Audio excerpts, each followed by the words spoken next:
Muy bien, el tema de esta noche, el, el, el tema de esta noche es, seguimos con la oración del creyente, pero la clase de esta noche es la oración eficaz. La oración eficaz.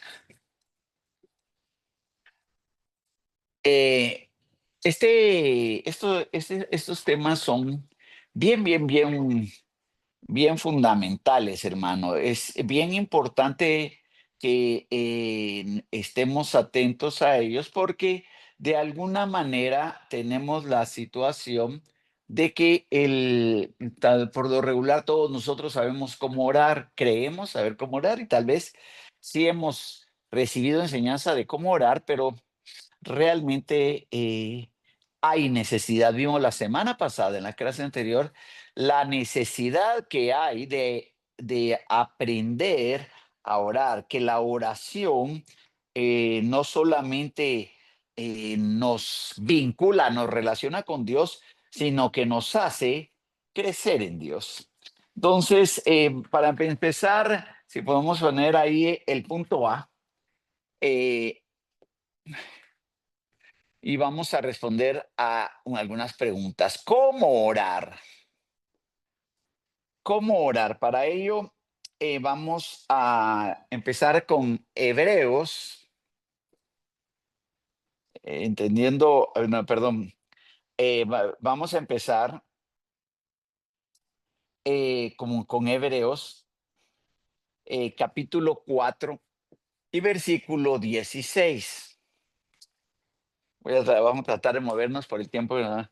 Hebreos 4:16. Bueno, voy a leer contexto. Usted sabe que siempre leemos contexto. Espero que se pueda estar viendo la pizarra. La oración eficaz, cómo orar, Hebreos 4:16. Le leo del 14. Por tanto, teniendo un gran sumo sacerdote que traspasó los cielos, Jesús el Hijo de Dios, retengamos nuestra profesión. Porque no tenemos un sumo sacerdote que no pueda compadecerse de nuestras debilidades, sino uno que fue tentado en todo según nuestra semejanza, pero sin pecado. Acerquémonos pues confiadamente al trono de la gracia, para alcanzar misericordia y hallar gracia para el oportuno socorro. Entonces, ¿cómo orar? Según Hebreos, con confianza. La Biblia nos dice de que nos acerquemos confiadamente, ¿verdad? Entonces nosotros debemos de acercarnos al Señor, o sea, debemos de confiar. Ahí dice de que cuando nos acerquemos en esa actitud, estamos realmente en medio de nuestra condición, pero confiando para alcanzar gracia, misericordia y hallar gracia para el oportuno socorro. Amén. Eh, Aquí vamos a poner A1, eh, el A2, vamos a leer el libro de Eclesiastés. Eclesiastés, capítulo número 5, el versículo número 2. Déjenme ir entonces a Eclesiastés 5:2 rápidamente. Y él nos dice así. eh, bueno, leo del 1. Cuando fueres a la casa de Dios, guarda tu pie y acércate más para oír que para ofrecer el sacrificio de los necios, porque no saben que hacen mal. No te des prisa con tu boca, ni tu corazón se apresure a proferir palabras delante de Dios, porque Dios está en el cielo y tú sobre la tierra. Por tanto, sean pocas tus palabras. Entonces, debemos de acercarnos también sin prisa y vamos a poner aquí, esto es para cuando uno se acerca a Dios para pedirle y el contexto habla de hacer votos, de a decir y a ofrecer y yo voy a hacer y si tú me das y mejor pocas palabras. O sea, lo que vas a hablar delante de Dios debes de pensarlo, meditarlo y tener certeza y seguridad de que puedes cumplirlo. Amén. Voy a ir un poquito rápido, ¿verdad? El, sí, tengo uno para pizarrón blanco.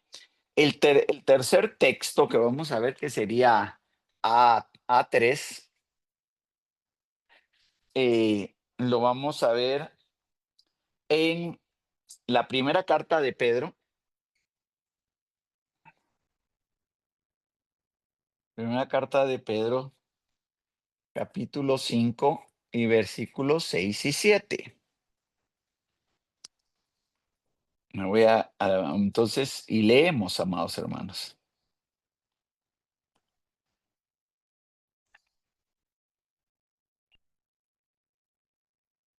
Dice eh, en primera carta de Pedro, humillaos pues bajo la poderosa mano del Señor, para que Él los exalte cuando fuere tiempo, echando toda vuestra ansiedad sobre Él, porque Él tiene cuidado de vosotros. Echando toda vuestra ansiedad sobre Él. Entonces, nosotros, claro, para acercarnos tenemos que acercarnos con humillación. Él es Dios y nosotros somos sus hijos. Y vamos a poner sin ansiedad o echando nuestra ansiedad en Él, todo lo que nos esté a la hora de orar, todo lo que nos esté causando en alguna medida turbación, inquietud, nerviosismo, todo ansioso, una condición emocional. Humillémonos y echemos sobre Él. Este es cómo es que nosotros nos acercamos para orar a Dios, porque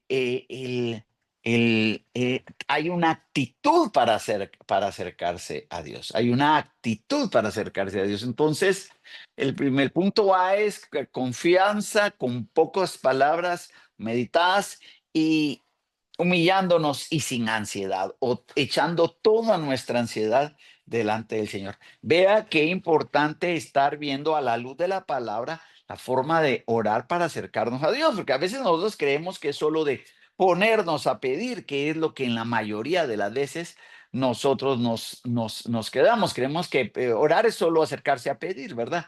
Pedir por la salud, pedir por lo material, pedir, claro, pedir porque Dios nos guarde, y está bien pedir por la familia, pero hay una actitud para acercarse delante de Él. Amén. Acuérdense que el tema de la oración eficaz. Vamos a ver el, el, el punto B. El punto B, vamos a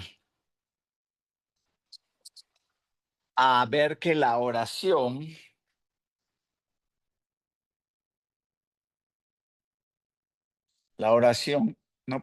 no es una opción. La oración no es una opción.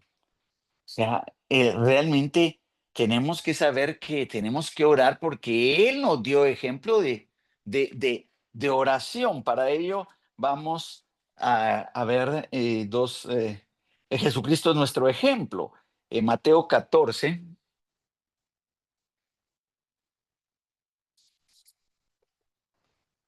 y versículo 23. Vamos a Mateo 14, 23 rápidamente.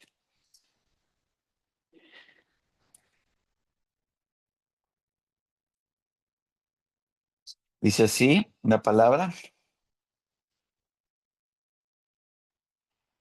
Desde el 22 para leer contexto, amados hermanos. Enseguida, 22, enseguida Jesús eh, hizo a sus discípulos entrar en la barca, amén, y, e ir delante de él a la otra ribera. Entre tanto, él despedía a la multitud. Despedida la multitud, subió al monte a orar aparte. Y cuando llegó la noche, estaba allí solo. Es el pasaje de cuando el Señor camina sobre las aguas porque la barca estaba siendo azotada por una tormenta.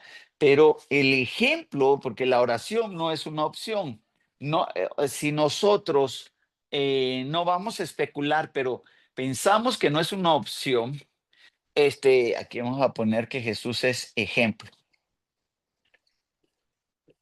Jesucristo acaba de estar con ellos, él fue el que los dirigió a la barca, él sabe qué va a pasar, habrá una situación en el mar, como dice ahí, de que era azotada la barca. ¿Y qué es lo que sucede? El Señor habrá orado sobre las circunstancias. Él es Dios, Él es soberano, pero los demás se fueron y Él se subió a orar, porque él es el ejemplo de nuestra vida. Nosotros necesitamos orar en todo el tiempo, en toda circunstancia, porque hoy puede no estar pasando nada, pero no sabemos qué circunstancia viene después. Y la circunstancia es de que iba a venir este momento de prueba que usted ya conoce, el pasaje de Pedro. Amén. Vamos ahora para que veamos ese mismo equivalente de que Él es nuestro ejemplo. Nos vamos a Lucas capítulo número 5. Lucas 5.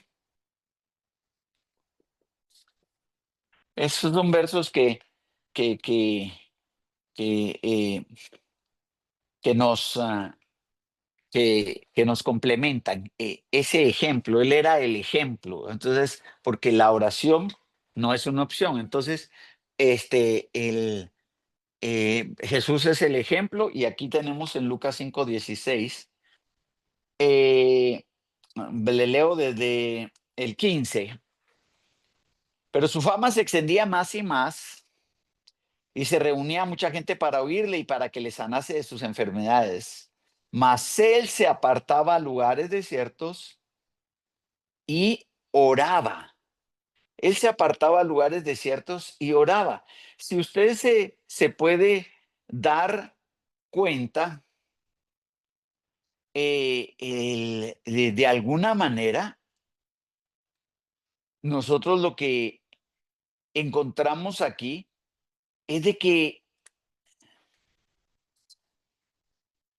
hay un pasaje donde la gente quiere oír tener enseñanza. Y también hay mucha necesidad, la gente quiere que él la sane. Usted y yo podríamos decir, bueno, pues es lo más importante, la prioridad. Uno es primero que oigan, claro, fundamental. Y lo otro, pobrecitos. Ellos necesitan ser sanados. Pero Jesucristo se apartaba a los lugares desiertos para que vea que la oración no es una opción. Él sigue siendo nuestro ejemplo. Se apartaba a los lugares desiertos e iba a orar. Jesucristo oraba en todas, a pesar de que era el Hijo de Dios, en todas circunstancias y aun cuando había que tomar decisiones sumamente importantes. Ahora vamos a Lucas, capítulo número, no, ahora el mismo Evangelio de Lucas, solo que ahora vamos al capítulo número 6, Lucas capítulo número 6, y vamos a ir al versículo 12. Recuérdese que no es una opción, Jesucristo es nuestro ejemplo. Le leo 6:12 de Lucas. En aquellos días él fue al monte a orar y pasó la noche orando a Dios. Y cuando era de día llamó a sus discípulos y escogió a 12 de ellos, a los cuales llamó también apóstoles. Si nosotros vemos en los tres casos, pero y vemos específicamente, nos damos cuenta en los tres textos que estamos tocando, que la oración no fue una opción, era una necesidad hasta para Jesucristo, el Hijo de Dios. Va a tomar una decisión de a quienes va a llamar para enviarlos. Y usted y yo, bueno, nosotros a veces tomamos decisiones tan sin consultarla al Señor y debemos de enseñarle a aquellos que vamos a discipular, porque a veces la gente toma decisiones y quiere que el Señor la respalde después. O sea, se decide y Señor, por favor, que pase. Pero no, Jesucristo mismo nos está enseñando, Él va a tomar una decisión tan importante y en esa decisión, Él pasa estos detalles. Se fue a Monteorar y pasó la noche, o toda la noche. ¿Cuánto oramos nosotros? Media hora, 45 minutos, Señor, y que ayúdame. Él va a tener una oración porque va a hacer reposar sobre los que llame el mensaje de la buena nueva para que la lleven. Él pasó la noche orando y después dice, llamó a sus discípulos, se fue al monte y llamó a sus discípulos, a los cuales llamó también apóstoles, para que veamos el grado de responsabilidad que hay en que nuestra relación, nuestra dirección, nuestra comunión con Dios es vital, no es una opción. Amén. Y eh, el, el punto C, que espero, voy rápido porque quiero cubrir los puntos preparados para esta noche. Eh, el punto C es que la oración es efectiva. Si nosotros, como dijimos, sabemos cómo orar, sabemos que no es una opción orar, sino tenemos ejemplo en Jesucristo, debemos también creer que hay una oración que realmente es efectiva eh, eh, delante del Señor. Eh, para ello también vamos a tomar el libro de los Hechos, una oración efectiva. Vamos a ponerse uno, ¿verdad? Sería que el libro de los Hechos, capítulo 12 y versículo del 5 al 7. Vamos a leer. Hechos, perdón, 12 del 5 al 7. Listo. Eh, bueno, este pasaje, bueno, lo voy a tener que leer su contexto. Eh, este es Herodes, el rey Herodes estaba maltratando a la iglesia. Eh, verso 4, 12:4, y habiendo tomado preso, está viendo a que al momento en el cual él va a usar, Dios va a usar la oración porque dice, viendo el 3, viendo que esto había agradado a los judíos, mandó a prender a Pedro. Y eran entonces los días de los panes sin levadura. Y habiendo tomado preso a Pedro, claro, le puso en la cárcel, entregándole a 4 grupos de 4 soldados cada uno para que le custodiasen. Y se proponían sacarle al pueblo después de la Pascua. Eh, dice, y así Pedro estaba custodiado en la cárcel, pero la iglesia hacía sin cesar oración a Dios por él. ¿Qué es lo que la iglesia hacía? Oración constante, constante. ¿Qué estaba haciendo la iglesia? La iglesia hacía oración sin cesar por él. Se unió a la iglesia, Pedro lo tienen preso. Miren, esto es bien particular porque uno diría están haciendo la obra, son los siervos de Dios, miren lo que está pasando, pero la iglesia estaba haciendo oración permanente y constante por él, por el Señor, por Pedro. ¿Y qué es lo que sucede? Verso 6 hasta el 7. Y cuando Herodes le iba a sacar aquella misma noche, estaba Pedro durmiendo entre dos soldados, sujeto con dos cadenas, y los guardias delante de la puerta custodiaban la cárcel. Se da cuenta que habían 16 soldados, 16 soldados, amén. La unión es importante. La iglesia debe de orar en unidad, claro, debemos de orar congregacionalmente. Entonces habían 4 grupos de soldados, 16, ¿verdad? Y él estaba entre dos soldados y lo tenían encadenado. Y lo estaban delante de la puerta. ¿Se imagina usted? Y estos eran pescadores, ¿no? Verso 7. Y he aquí que se presentó un ángel del Señor, y una luz resplandeció en la cárcel, y tocando a Pedro en el costado, le despertó diciendo: levántate pronto. Y las cadenas se le cayeron de las manos.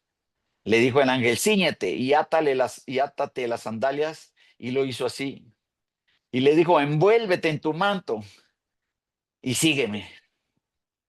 Y saliendo le seguía, pero no sabía que era verdad lo que hacía el ángel, sino que pensaba que estaba viendo una visión. Habiendo pasado la primera y la segunda guardia, llegaron a la puerta de hierro que daba a la ciudad, la cual se les abrió por sí misma, y salidos pasaron una calle, y luego el ángel se apartó de él. Verso 11. Entonces Pedro, volviendo en sí, dijo: ahora entiendo verdaderamente que el Señor ha enviado su ángel y me ha librado de la mano de Herodes y de todo lo que el pueblo de los judíos esperaba. Y de todo lo que el pueblo de los judíos esperaba. Ahora, ¿cómo comienza todo? Con oración constante, con oración perseverante, con oración unida, como dice una hermana ahí. O sea, la iglesia hacía oración, hacía sin cesar oración a Dios por él. Esto que entendemos es, la oración es efectiva, pero se llama la oración eficaz. Entonces, aquí vemos que lo que tuvo que fue la oración provocó liberación. Dios obró por medio de un ángel. En el C2, vamos rápidamente, hermano, porque eh, eh, vamos a Filipenses 4, por favor. Filipenses 4. Y dice así, en el verso 6 y 7. Por nada estéis afanosos, si no sean conocidas vuestras peticiones delante de Dios, en toda oración, ruego, con acción de gracias. Oración y ruego con acción de gracias. Y la paz de Dios, que sobrepasa todo entendimiento, guardará vuestros corazones y vuestros pensamientos en Cristo Jesús. Solo estos 2 versos serían para que nosotros nos quedáramos desarrollando aún más la oración, porque aquí hay todavía verdades muy, muy importantes, pero vamos a dejarlos por. Entonces dice, nuevamente, ¿se acuerda que una de las características que vimos era de que no deberíamos de ser ansiosos? Aquí dice: por nada estéis afanosos, sean conocidas vuestras peticiones delante de Dios con oración, con ruego y con acciones de gracias. Entonces, nosotros aquí vemos que debe de haber, aparte de que no debe de haber, debe de hacer oración, ruego y acciones de gracias o agradecimiento. Porque la oración es efectiva y la Biblia nos está diciendo cuán efectiva es. Vamos ahora a un punto más. Vamos todos al a la carta de Santiago, capítulo número 5, y versículo 16. Es el texto con el que vamos a ir cerrando, aunque hay dos textos más del llamado a orar en todo tiempo, pero es la oración eficaz está en este versículo de Santiago 5:16. Confesaos vuestras ofensas unos a otros, llorad unos por otros, para que seáis sanados. La oración eficaz del justo puede mucho. La oración eficaz del justo puede mucho. Ya tenemos nosotros entonces la evidencia de que el bueno, aparte de que nos debemos de arreglar, ¿verdad? De confesarnos si nos hemos ofendido, ¿verdad? Porque nos ofendemos, hermano. Debemos de orarnos por otros. Y la oración eficaz va a hacer la obra. La oración eficaz puede mucho. Y después viene el ejemplo de Elías. Ya para ir finalizando, entonces, esta oración efectiva debe ser una oración, solo voy a borrar un poco, porque ya no me cabe. Sí, sigue siendo el punto C, la oración efectiva debe ser una oración que se debemos entender que sea ordenado, que sea en todo tiempo. Para ello nos vamos a ir a Primera de Tesalonicenses 5:17. Perdón, es que ya. Primera de Tesalonicenses. Mire, ya no. 5:17. Estamos siempre en el punto C.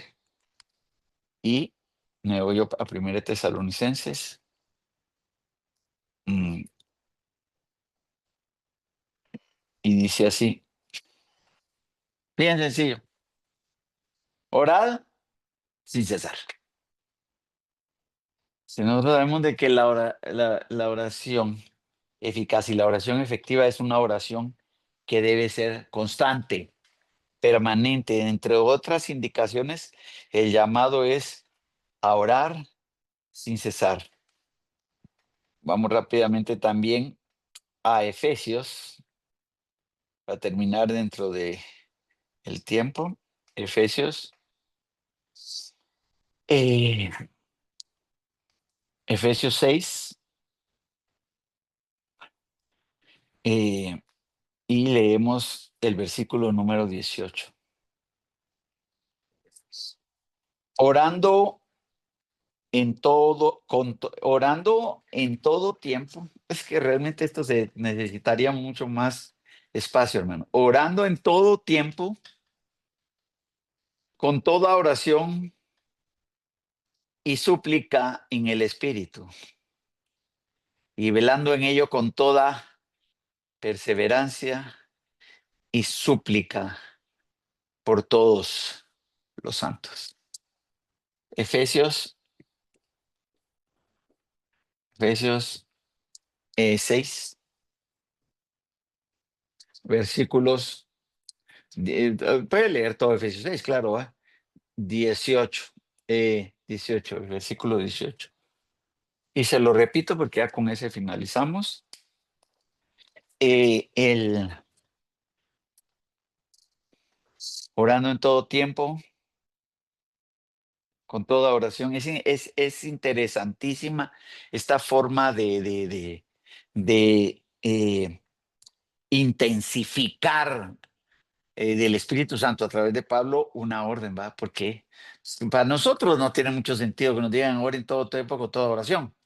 Ya no digo que debemos, pero es orando en todo tiempo con toda oración y súplica en el Espíritu y velando con ello con toda perseverancia. Nuevamente, y súplica por todos los santos. Amén, hermano. Vamos a dejar hasta ahí. Corrí un poco, pero pero creo que logramos llegar a donde teníamos que llegar en esta noche. Estamos siempre con la oración y el creyente y siempre recordándonos de que la oración lo que nos permite es el conocimiento de Dios, la relación con Dios y el ser movidos a la voluntad de Dios. No debemos de perder eso. O sea, estamos orando en todo tiempo, pero la voluntad de Dios va eh, a prevalecer. La voluntad de Dios, o la voluntad de Dios debiera de prevalecer. Entonces, vamos a orar ya el tiempo y creo que hoy sí pudimos tener un poquito más clara la enseñanza. Amén. Vamos a orar entonces. Y gracias por estar en la clase. Gracias por estar y prepárense pronto porque ya viene el tiempo de llevar a la práctica todo lo que hemos aprendido. Oramos, Padre, en el nombre de Jesús, bendice a cada uno de mis hermanos y de mis hermanas.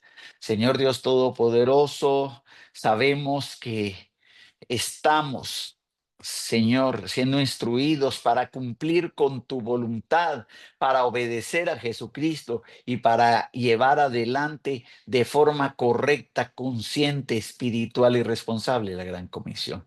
Señor, que aprendamos a orar, que entendamos la oración, que Señor perseveremos en la oración, que creamos que la oración es efectiva, que Señor confiemos, que nos acerquemos al trono de la gracia, que presentemos con toda oración, súplica y acciones de gracia, que lo que estamos aprendiendo lo llevemos a nuestra vida, porque Señor no se trata solo de información, sino de transformación. Bendice a cada uno de mis hermanos y hermanas en el nombre de Jesús. Gracias, Señor. Amén y amén.